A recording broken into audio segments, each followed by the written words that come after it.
Welcome to the Soft Rebellion podcast, a homecoming to the creative power of your female body. Our world uproots us from the gifts of the feminine, the intuitive, the instinctual, the cyclical, the soft. What's the result?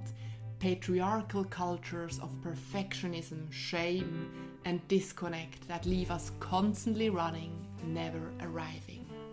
Imagine a world of women softly rebelling, claiming our cyclicity, our weirdness, and our rest as we courageously cultivate a deep and delicious relationship to our female bodies. My name is Florina. I'm an osteopath, a dancer, writer, and coach. I've been on my own journey sparked by an eating disorder to come home to the wild, poetic anatomy of my female body and awaken my creative power. And I invite you to join me and my guests, trailblazing teachers, healers, and creatives, as we each reclaim our own soft rebellion.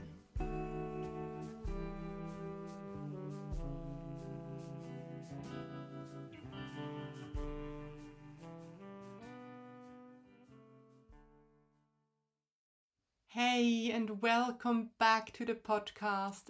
Thank you so much for joining us today, and I'm so glad that you are here. Do you know these moments in life when you struggle to meet your own needs, your whole being feels out of alignment, as if there is a mismatch between body, mind, and spirit, and you're trying maybe too hard to weave those gaps back together? I feel honored to have had Amy Wilding on the podcast, and together we leaned into such an intimate, raw and pure conversation. We explored exactly what I just asked you. We explored what healing means for both of us, and Amy shared the steps she had to take on her own path, stepping into the responsibility for healing her body. The recurrent realization that she can't longer abandon herself. There is so much soft rebellion energy in Amy's story, who wild and wisely came to a point in her life where she stopped purely relying on other medical professionals and started to do her own research. A process which allowed pain to be a doorway to clearly feel what the next step is and emerge into the strength of her body.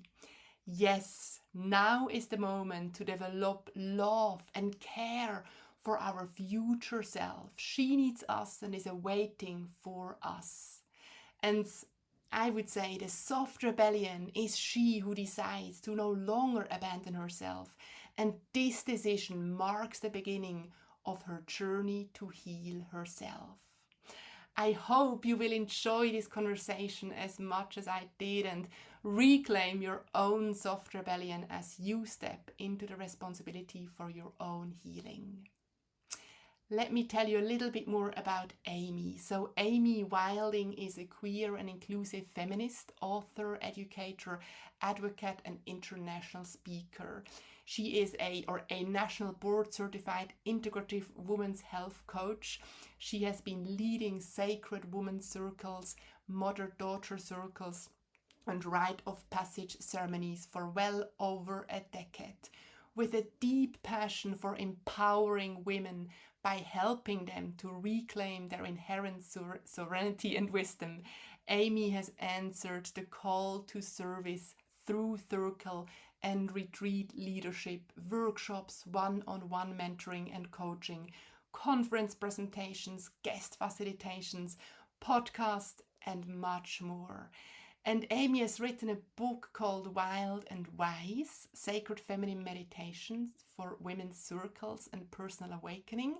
That was published in 2017. That's how I met her. And her next book is in the works and in the process. And just a little side note, I've actually recorded this episode back in June. Hints in the beginning we share about London weather and sunshine spring.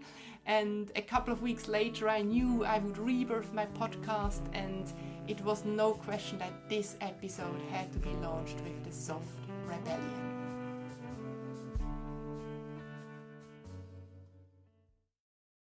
Welcome, Amy Wilding. Do I pronounce Yes, that correctly? Actually, yes, Wilding, that yes, is correct. on the Yes. podcast. Huge warm Thank you. welcome. It's so nice to be here. And mm, yes, it's morning on Mhm. your end, it's mid afternoon here, and we came together to talk everything wild and wise. Yes, absolutely. Hmm. And yeah, let us start with a cycle check-in. I think between women and menstruators, that's such a nice way to actually start today's conversation and just see, yeah, where are we both at and what's alive in you in this very moment, Oh, I Amy? love that. How Yes. are So you? I am on cycle day 14, which, as you know, I'm peaking. I am Mm. feeling all of my extrovert shining radiance. So this is the ideal day to have a chat with you about all of these things, and feeling really Mm. vibrant in my body and loving that we're getting to connect on this day for Mm. me. Yes, how wonderful! And I'm just on your footsteps. I'm on day 10, so I just transitioned into my inner spring, and yeah, here in London since yesterday, the spring really came, Oh, which is such a nice thing when the spring sparks outside and yeah. inside, and I felt yeah, I can resonate Yes, to that. right. You feel That's alive. You feel that. exactly how I feel. I Yeah, that blooming energy. I love mm-hmm, that. mm-hmm. Absolutely. And it also feels very right on that cycle day to to talk with you, Amy. And when I was tuning into our conversation, I thought, oh, there would be so many ways to start, and there are so many things I would love to talk with you.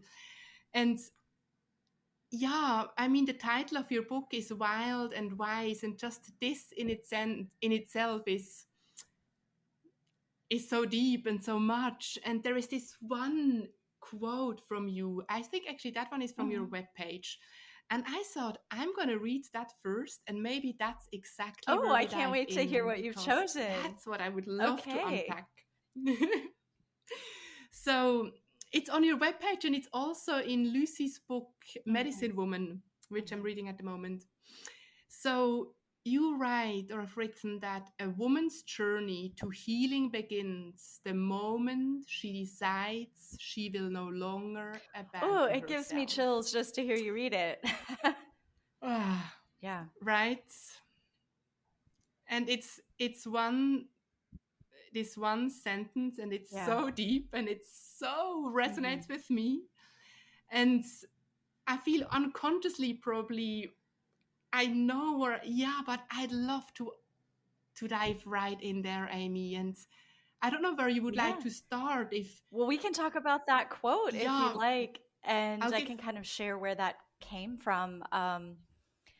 For me, and it is deep, and it is yes. something that, as I said, even as you Mm-hmm. reading it now, it still gives me chills all over my body because it's so real. And it's not, I think a woman Mm-hmm. realizing that she can no longer abandon herself, that is the first step to healing.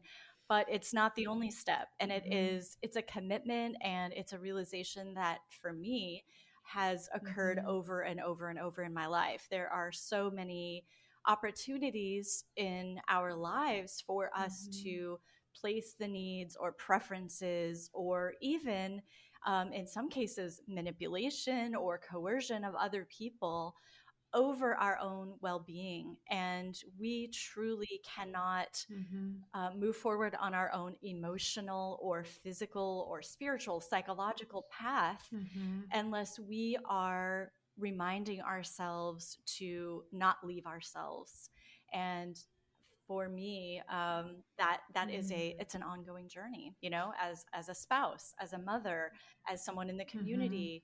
Um, there are many opportunities for Mm-hmm. us to place the needs of others above the needs of ourselves. And so it does have to be an ongoing practice, an ongoing internal conversation.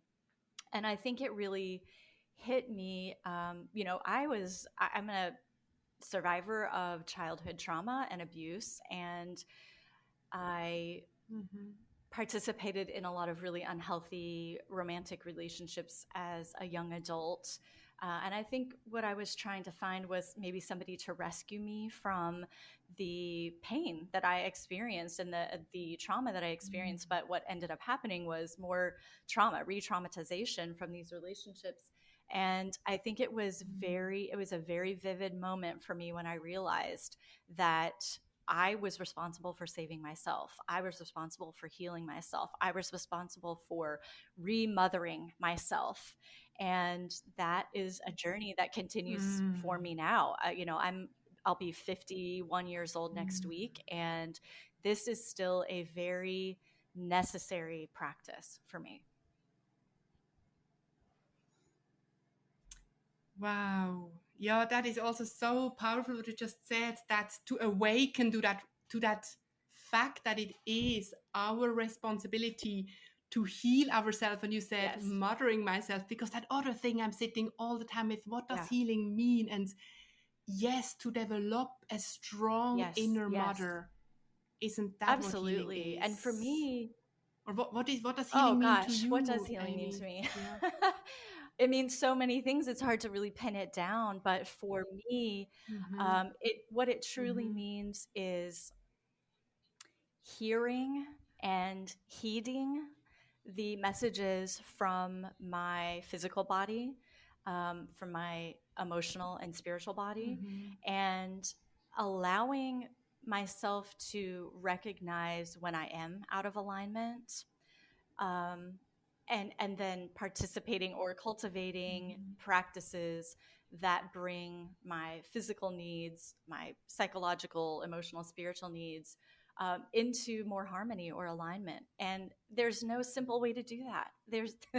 There is no quick and easy fix for any of that, and it Mm. is really for me, particularly recently, a very intense journey of, oh, it's so hard to even say it, of accepting what Mm. is out of alignment, and the steps necessary Mm-hmm.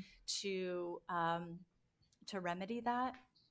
I've been in a state of very deep resistance against the realities of my physical body for quite a while, and have just recently moved into a space of deciding once again, for the millionth time in my life, that my healing path requires me to mother myself with the compassion and thoroughness that I mother my own children, and not from a place of resentment, which I can fall Yes. into sometimes. Mm. Mm. Ah, you just said resistance towards your own body. Did I Yes. hear that correct? Do you mind Mhm. sharing more about that? Because that is something which personally really, really interests me, and which is really a theme of that podcast. What needs happening that we can say yes to that body we Yeah. inhabit? My story is of with eating disorder, so I know that resistance to one's own body Oh, so well, and it's within the resistance where the gift yes, lies, right? it is. But It that's is the where oh. it's where the growth lies. Absolutely, it Mm. is. So for me, I have struggled with Mm-hmm. autoimmune disorder issues for close to 25 years, and Mm-hmm. have it. It's been an Mm-hmm. ongoing struggle for me to, first of all, if you're reading Medicine Woman, you can absolutely relate to the Mm-hmm. sort of Mm-hmm. continuous medical gaslighting that women in particular experience. And when you're dealing with autoimmune disorder type Mm-hmm. issues, it's very difficult to find care providers that believe you and that can give you an appropriate diagnosis. But and so that's been one part of my journey. But the other part of the journey is for me a deep sense that my spirit and my body don't match, because I have so much energy in terms of inspiration, my calling, my soul work, and I often Mm-hmm. feel that my body can't keep up with that. Mm-hmm. And that is really difficult for me and has been really difficult for me. And so my attitude tends to shift into a sense Mm. of I'm going to push my body and drive my body like I drive a car, you know, like I'm just going to push through and we're gonna get Mhm. to where we're Mhm. going. And I've realized now, as I am very, fully in the phase of perimenopause, that I cannot do that anymore. It is not Mhm. possible for me to push through Mm. and drive my body. And instead, what I'm realizing, this very deep awakening, is that I need a completely new approach to accepting and addressing the Mm. realities of where my body is right now in terms of autoimmune issues, in terms of my hormonal Mm. journey through perimenopause. And I won't lie, I went Mm. through a phase of, like I said, resistance, a lot of anger and a lot of resentment, and then some depression Mhm. about what it will take for this healing journey of mine to continue in my body. And now I'm at a different place. I am really, in this phase of like Wow. nurturing and accepting. Um, but it is a process to get there. Wow. Yeah, that touched me deeply when you said how you suddenly realized how spirits or mind and body, what you talk Yes. spirit, mind and body just doesn't kind Yeah. of doesn't fit. You feel in a different place with, and isn't that fascinating, right? We are one whole and spirit and body, it's not separated, but it can Oh, it's feel so yes. separated. It can, I often had that experience, Amy, almost of a gap in between, like here is my body and here is this other Yeah. part of me. And it also sounds like your heel turning was also one of actually exploring that or that apparent Yes. void or gap. Or Mismatch. Yeah. tell us more about that. How, yeah, mismatch. How did you do that? I think it's how I am doing it. I'm not. I would not say that this is at all. How are you doing it? Yeah, how um, are you doing well, it? I think How are you exploring that two gap? two things come to mind right away. One is I stopped relying Mm-hmm. on medical professionals for their feedback, and instead I began really delving into research that is out there and um, Mm-hmm. investigating what my body most likely needs. And so I spent literally months getting blood work done and looking at what my body was deficient in, Mm-hmm. and then researching what the best way to nourish my body for, specifically for what it needs. And having food sensitivity, I have celiac, and I'm also, I guess, intolerant would be the right word, to corn, which I'm not sure if you're aware that corn is in literally everything. It's in everything. Mm-hmm. It is a food preservative. No, I It wasn't aware of Yes, it that. has literally hundreds of different names that are utilized for corn derivatives. And so for me, my relationship with food is also very difficult because of the foods that, you know eliminating gluten 12 years ago, when Mm-hmm. I realized I had celiac, was easy compared to eliminating corn. It's impossible. And so in looking at things like supplements, for example, I've been anemic for, oh gosh, since I was a teenager.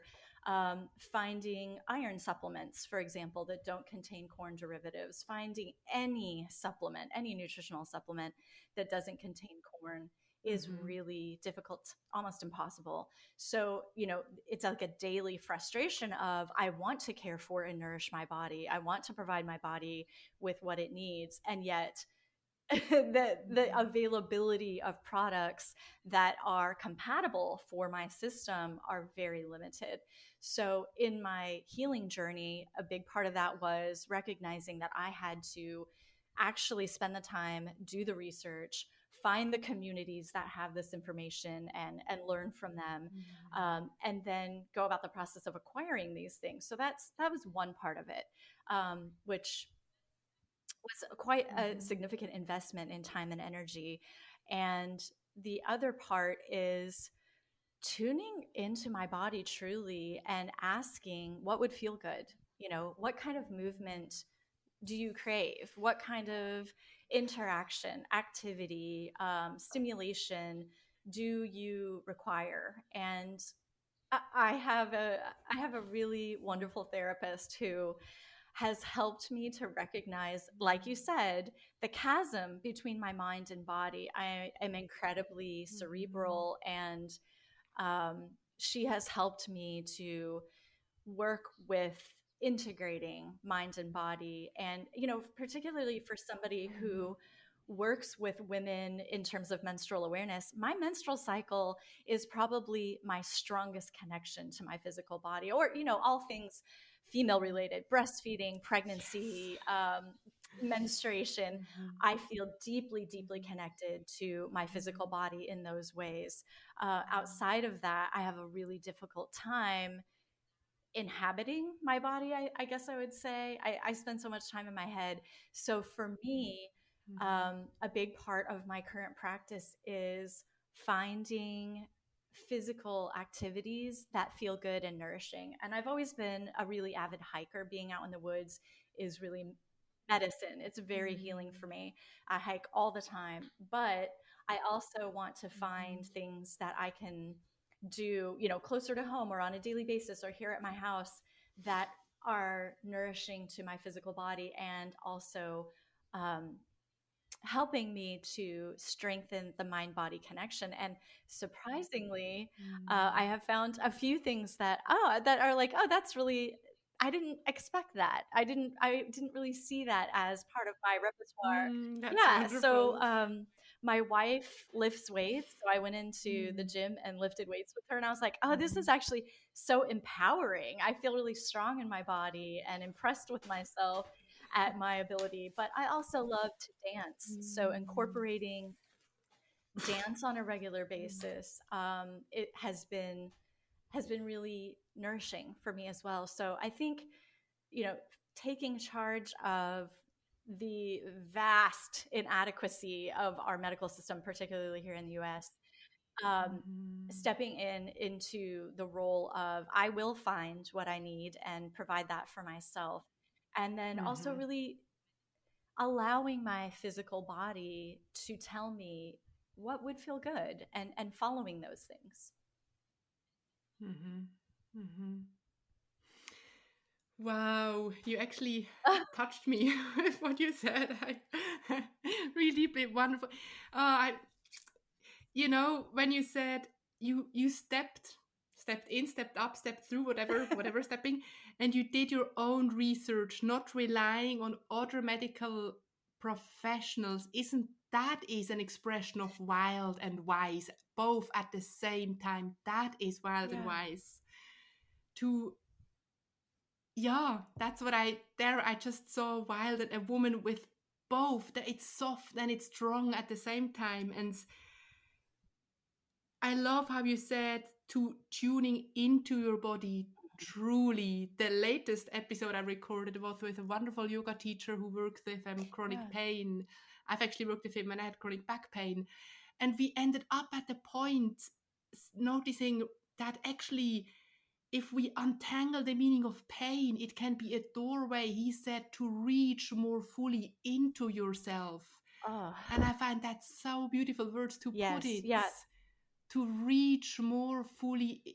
That's what I hear, Oh, what you just absolutely. I mean, I shared. think having experienced Mm-hmm. childhood trauma and witnessing violence in my home against my Mm-hmm. mother, I think Mm-hmm. that for me, kind of dissociating from my physical body was um, a survival strategy, and and I continued that survival Mm-hmm. strategy Mm-hmm. for many, many years. And it truly was pregnancy that shifted my relationship with my body in the most profound Mm-hmm. and positive way.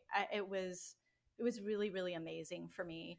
And I agree that pain and, suffering in whatever way that we experience in our body, it is a doorway. It is an invitation to look closer. And I think Mm-hmm. it's a task that we can accept or reject. And like I said earlier, I have my phases of feeling like I reject this task. No, Yes. thank you. Don't want it. However, it always comes back. As we all know, ignoring something does not make it go away. And it's interesting, this past year, from just after my 50th birthday until now, has been one of the most difficult years of my adult life, and in many many many different ways. And it has offered me the opportunity to kind of take stock and reevaluate a lot of things and look at, where do I want to go in the future and how do I want to get there? And I mean that in the sense of career, relationships, what have you, but I also mean that in the sense of my body as I look at aging, particularly as a female bodied person. What does that mean? And as someone who wants to be physically active in my own life, it's a huge part of my enjoyment of life is being active with my wife and our kids. I want to continue to be active. And so it really was, gosh, it was such a profound moment of realizing and accepting that my investment in my body is necessary if I am going to live the life as an older adult Yes. that I want to live. And I do have an amazing role model in my dad, who is 84 years old and is one of the most active people that I've ever known in my life. And I feel very grateful for the example that he sets for me, that he is still enjoying activities, and he works around his house all the time, and he's always got projects going on. So it's been really wonderful for me to see that example in him all my life, of what it really means to be active and enjoy your activities. And I don't want to let the possibility of pain or immobility or, the continued ramifications of autoimmune disorders limit my ability to live my life. And so when I really allowed myself to Yes. look at that, there was only one option, and that option is investing in my body. And like I said earlier, choosing to love the process the way that I would love nurturing one of my children.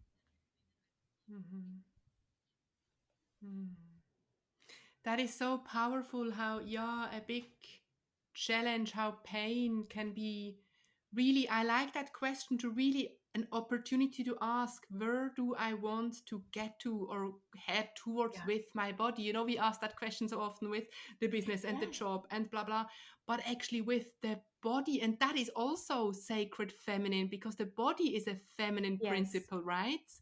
And if not now, when then is the time where we step into also that strength of our body. I always feel it's so important to have the both. That is lovely, wonderful conversation yesterday with a mentor of mine. We talked about this the midway between the poetic and the Oh, pragmatic body, wow. and Wow. Yeah. both both is healing, right? We need, because I sometimes lose myself in the poetic, and then Eva brings me right back to the pragmatic, which is equally powerful Yes. or Yes, it needed. Yeah. is. And I think for me, Hmm. what what I have struggled with and what feels really difficult for me is feeling limited in my body. And Hmm. looking at it from a different perspective, um, I think allows me to see there are opportunities here to make my body nourished and strong that I did resist in the past. And so it has been interesting for me to, I, quite honestly, develop routines like listening to positive affirmations that say things like, my body is able to heal in miraculous ways, or I enjoy nourishing my body. And I have started a practice of, anytime I put something in my mouth, taking a moment to really say, this is nourishing my body, I am nourishing myself, I'm caring for my body. Because I realized my mindset, having experienced all of these things that felt very limiting and difficult and restricting, my mindset towards my body had become very negative, and my self-talk about my body had become very negative. I feel like I'm being very raw right now. Yes. This is delving deep into such That's great. Raw yeah, and it's very pure. pure. That's Like that's what we need, it Amy. is very intimate. Mhm. What, the way that I am experiencing Mhm. the Mhm. relationship with my body and sharing that feels very intimate. Mhm. Because I'm always just like, love your body. Women's bodies are powerful. Women's bodies are Mm. beautiful. But Thank it's you. true that Mhm. it is difficult sometimes. And for me, Mhm. um, even having the observation and reflection of my wife, who says, you Mhm. don't talk kindly to Mhm. your body about, these food issues, for example, and things like that. Yeah, it's important for Mhm. me to own that. It's really important for me to own that, because Mhm. I think that it's very real that, these things are Yes. things that are commonly Mhm. experienced. These struggles are common experiences. And Mhm. how do we, particularly in the world, in the culture that we live in, how do Mhm. we counteract those messages, Mhm. either external Mhm. messages or the internal Mhm. messages that we hear Mhm. ourselves, we hear ourselves saying, and our bodies respond to that. So a big new part of my daily practice with caring for my body is saying nice things about my body. And I feel a Mhm. shift already Mhm. in like the tenderness that I can feel towards my body. Let's just take a little break from my conversation with Amy, which I have so deeply enjoyed and helped me a lot to explore my own understanding of the soft rebellion much deeper. I have shared with you in previous episodes, I'm not starting the soft rebellion, but aligning to an existing momentum or movement which has found a new language through me. And I invite people to align with that momentum with me and find their own way of it. And I would love to hear from you. What does the term soft rebellion mean to you? What is your personal soft rebellion and what are you rebelling for? What does healing mean to you and how do you step into the responsibility of it? I'm so looking forward to hear from you as we are still in this very beginning of this movement of the soft rebellion journey. You can email me at softrebellion at florinatali.com, or you find me on Instagram, that's at florina.tali. So let us head back to the conversation with Amy.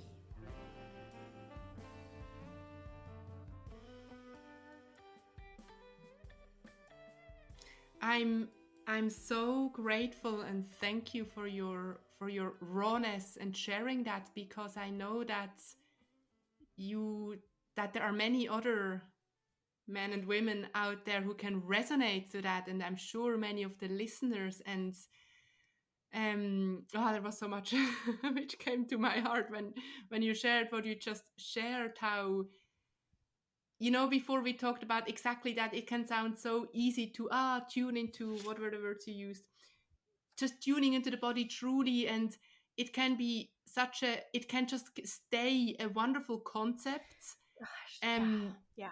and the other thing is then to, because you just started tapping into, sometimes something else needs to happen before we can actually step Oh, into that yes, concept. yes. And Amy, how often do I tell people about the miraculous and lovely and wonderful body, and I come home and I notice, wow, it actually feels easier to be mean to myself. Mm, That's what I discovered recently. mm. Especially when one gets tired, I'm being now also very raw. This is a Yeah. raw, pure conversation. Um, and it shocked me that I noticed. I think it was in my inner autumn. And there was this wave of meanness, and I noticed how it would have been so easy to give that mean voice, meanness, just expression, easier than sometimes love and Yes. Yeah. self-care. And I was like, Yeah. woof.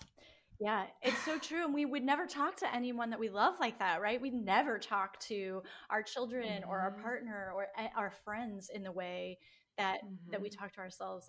And I really had to take accountability for that. And Mm-hmm. one of the jokes in our family Mm-hmm. is that how often I say, I want a robot body. I want a robot body with a fish bowl for my brain, like you see in like, super villain type superhero movies. Mm, I joke all the time that I just want a robot body. So I'm really trying to shift that inner narrative because I mean, the mm, reality is I recognize that my body is functional and I am able bodied and I can move. I don't have a life threatening mhm, disease. I have things that are really mhm, fucking annoying and impact me on a mm, daily basis. Um, and I need to be able to put that in perspective because um, I recognize that I have the ability to improve my health and wellness. That is within my control. So yes. looking at my body as a liability, I think is not helpful.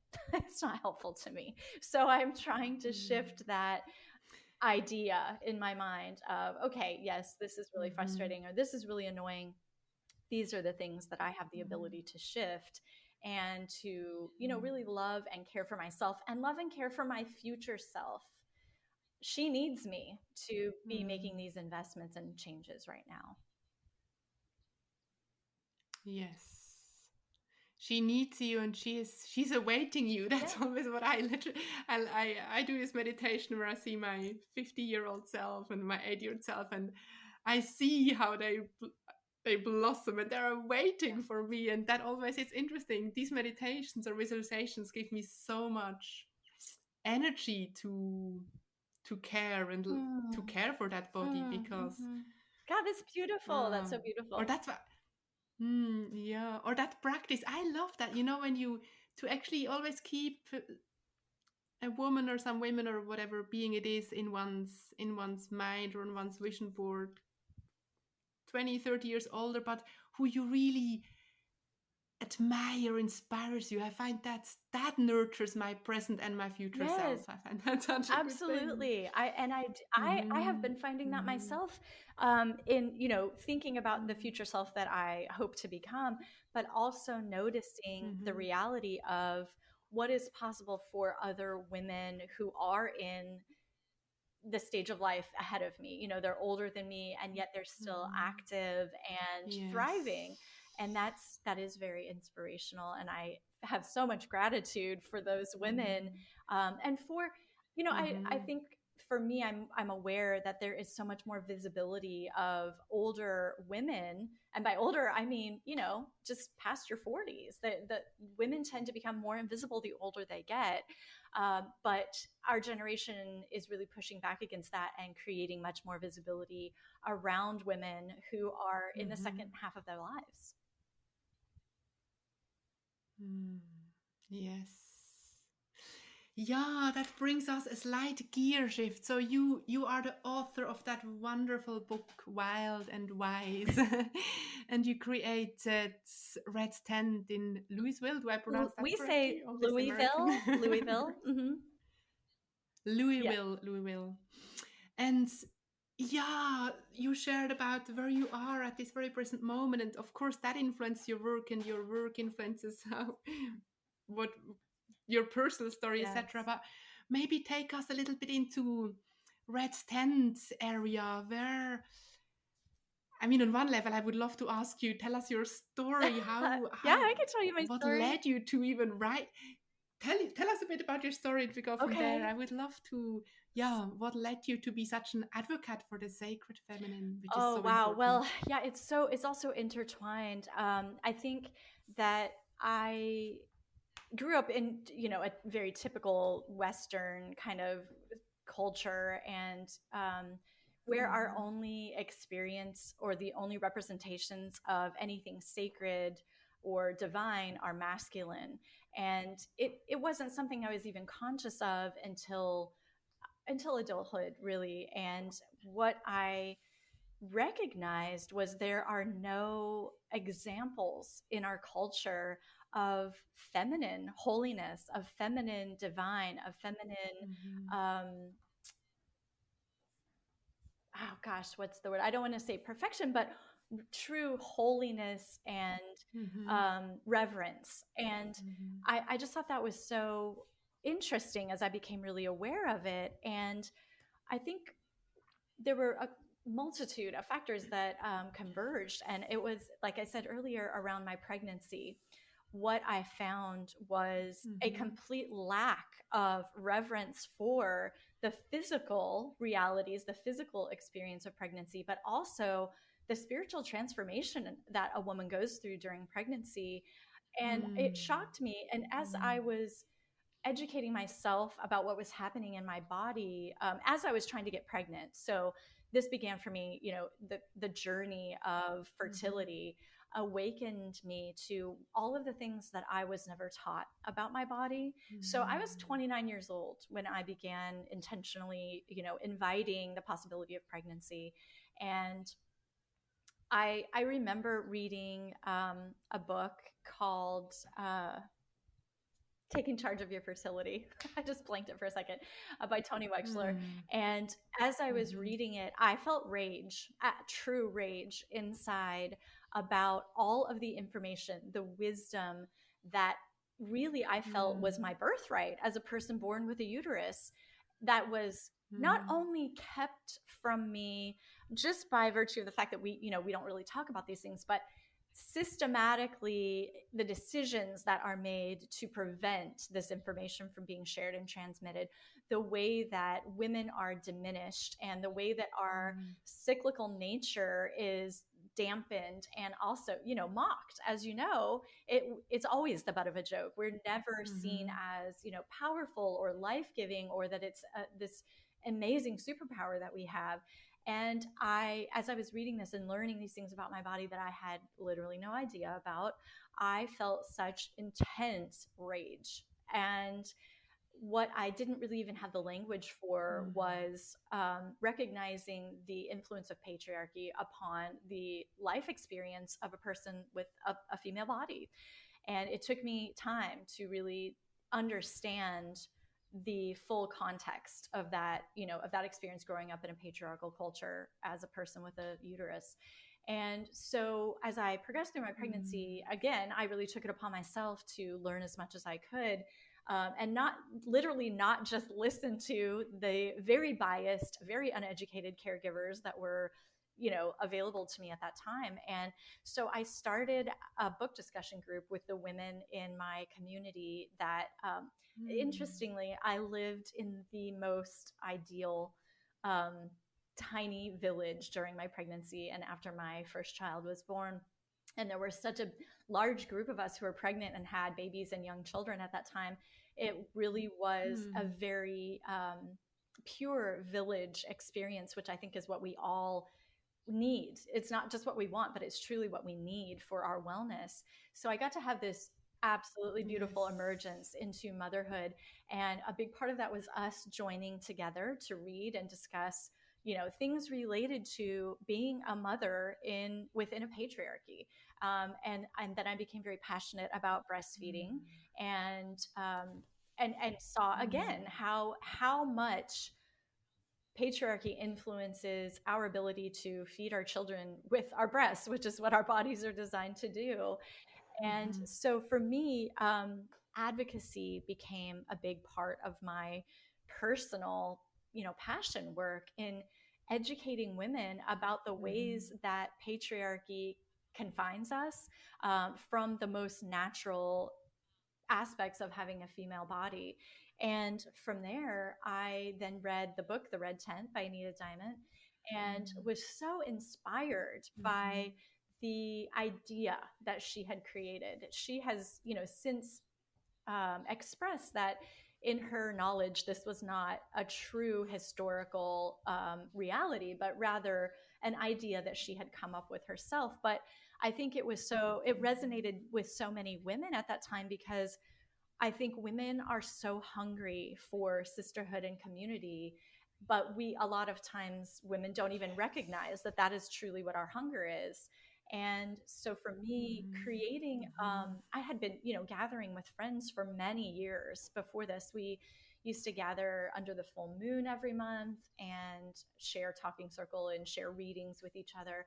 But I got to a point where I really wanted to make it more of a community experience, more accessible to the Mhm. to the general area. So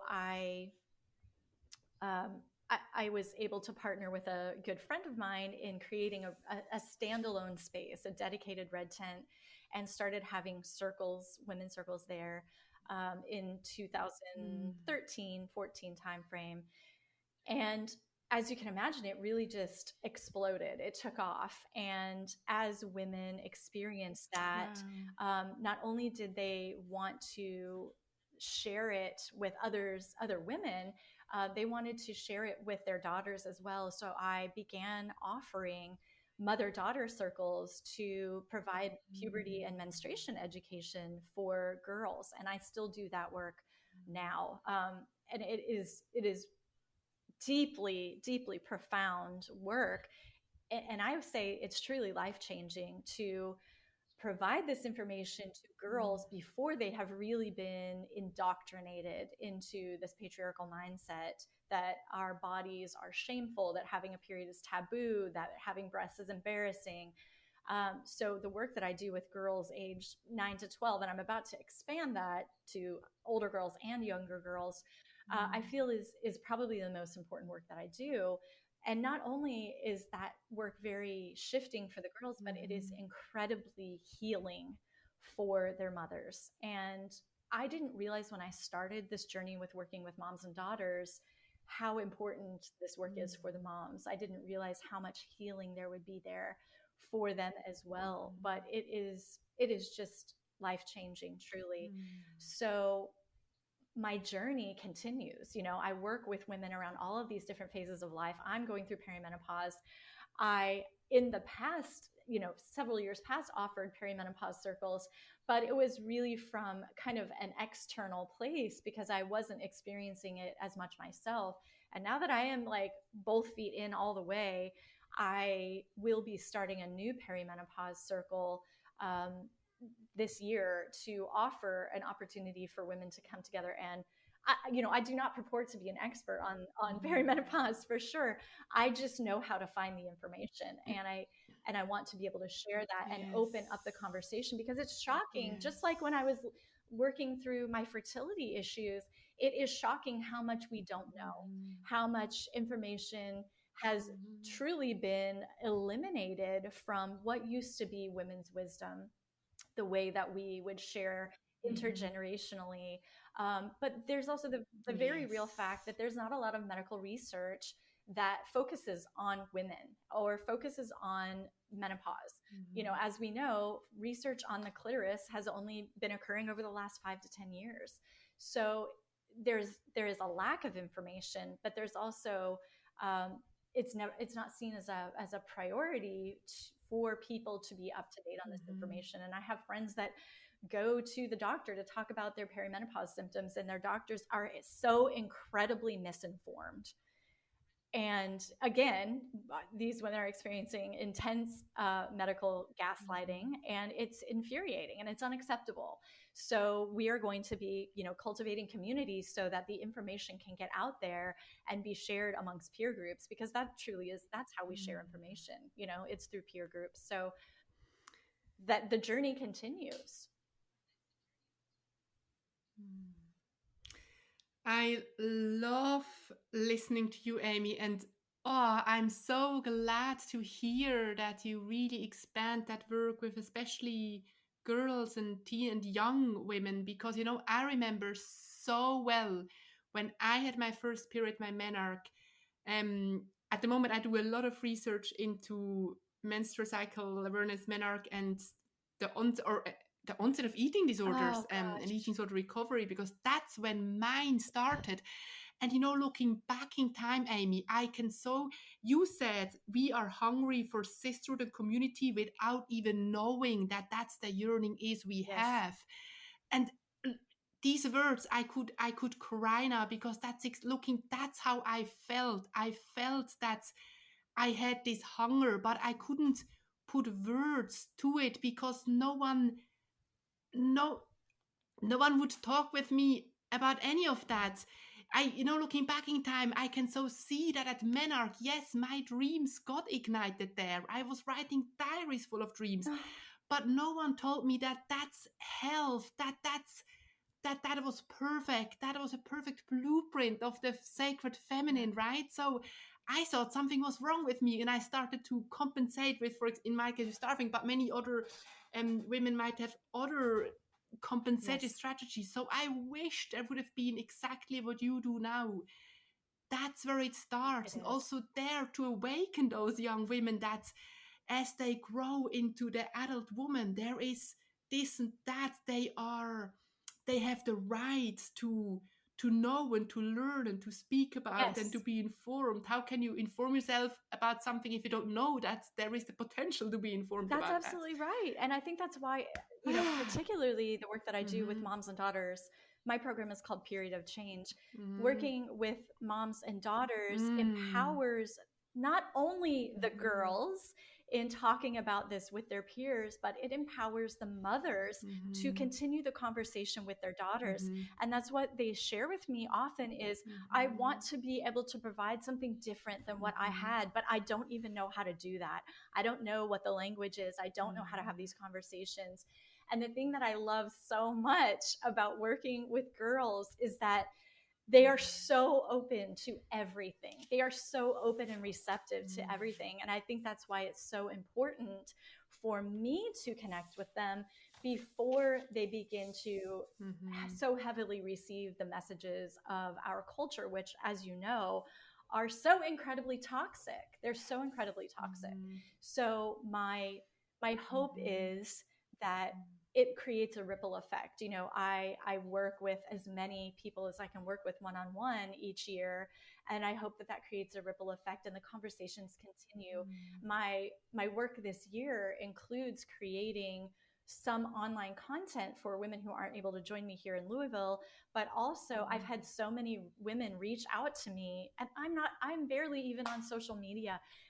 I've had so many women reach out to me and say, I want Mm-hmm. to be trained and certified to do the work that you do with moms and daughters. So at this time, I'm creating a certification program so that other women can lead period of change in their community. And I really believe Yes. that this is what changes culture. This is what changes the world that we live in. Mm-hmm. We have to change the stories that we Mm-hmm. tell. Mm-hmm. Yes, we have to, and on so many levels, right? Before we were talking about the story we tell ourselves, Yes, we need to change that story, and that also requires we need to change the story our body tells, yes, and our bodies are. We need to, yeah, and that requires that we change the space and the that's right. landscape into which our bodies can shape and culture and dance and move. Um, And yes. coming I back. love that title, Period of Oh, Change, Amy. thank you. That's exactly It it, is. Period It of is. Change. And I think going back to what you That's your next book. it is actually I am writing. I already I already have my deal with Lucy to publish it. It's in the works. It's coming. I'm glad to hear that.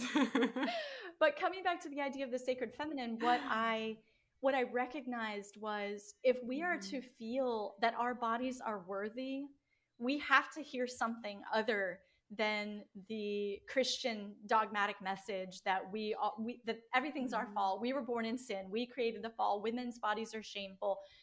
Girls and women have to hear something different. They have to see something different. And that's why, for me, the sacred feminine is such an important piece of that, recognizing that there is holiness in the feminine body is truly the only way that we can begin to treat ourselves as sovereign, as worthy, as holy, as sacred. And so, I use goddess archetypes in so much of the work that I do, not from the perspective of like, oh, this is my religion, this is what I believe in, in terms of like a set religion or spirituality, but because they are archetypes of wholeness, they are archetypes of worthiness, they are archetypes of sacredness. And so it's important for me to share those and bring those images, those ideas into the consciousness of girls and women to counteract the only other message that we hear about what is sacred. Yes, yes. Yes, exactly. What is I mean, an archetype is an energy, Yes. right? What is the energy I use as my reference point and also as my anchor, as my home? Yes. That's how I also very much look at it. Yes. What's mm-hmm. And there's so many different ways Mm. that we can relate to goddess archetypes. And what I find is when I work with women as they are learning goddess archetypes, they tend to resonate with one or two very strongly. And for me, it's Artemis, and that's why I have an arrow tattoo. Mm. Uh, but Nice. it's a really Love your important way. nice. It's like we were talking about Mm. seeing women who Mm. embody, these characteristics of Mm-hmm. well-being or vitality in their older years. We really need to see Mm-hmm. examples of, of the sacred in the female Mm. form. We need to see that. Mm. Wow. Thank you so much for all you shared, for both your wisdom and your just so raw, authentic, pureness. And it's always so potent to actually to just start with what is alive now, you Mm-hmm. know?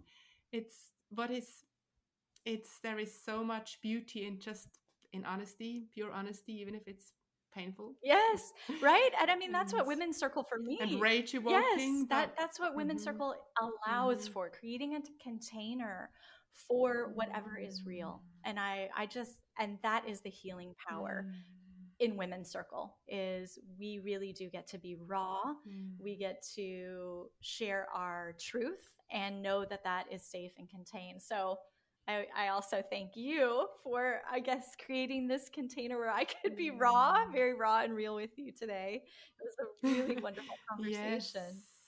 you're very welcome.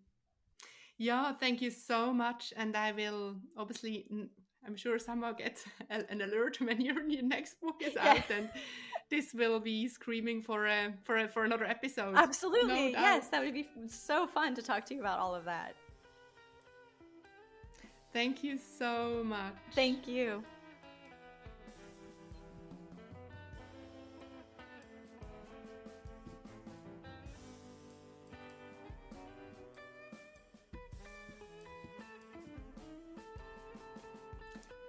Thank you, Amy, for being with me and us, and thank you, dear listeners, for being with us and me too. By sharing these conversations with you, I'm leaning into my own calling, my soft rebellion, and it's such a blessing to be creating a platform of resources and inspirations for all of us to come home to the creative power of our female body. I would love to hear your takeaways and how this conversation was for you. You can always tag me on social media at farina.tali, or you can write to me softrebellion@farinatali.com. I would love to hear from you, and I would also love to hear who would you like me to be talking to, what topics would you like to be explored. I really want this to be a conversation. And if you know anyone who you think, wow, she is experiencing illness, disease, healing, shifting, or you just think, wow, this episode could be for her, then do forward this episode to them. That's a huge support. And if you did enjoy this episode, if you enjoyed the Soft Rebellion, do leave a review, give us a follow. You literally can't imagine how hugely this helps me to spread the Soft Rebellion movement in the world. I'll be with you next week, and until then, go and be your unique, weird, wonderful self.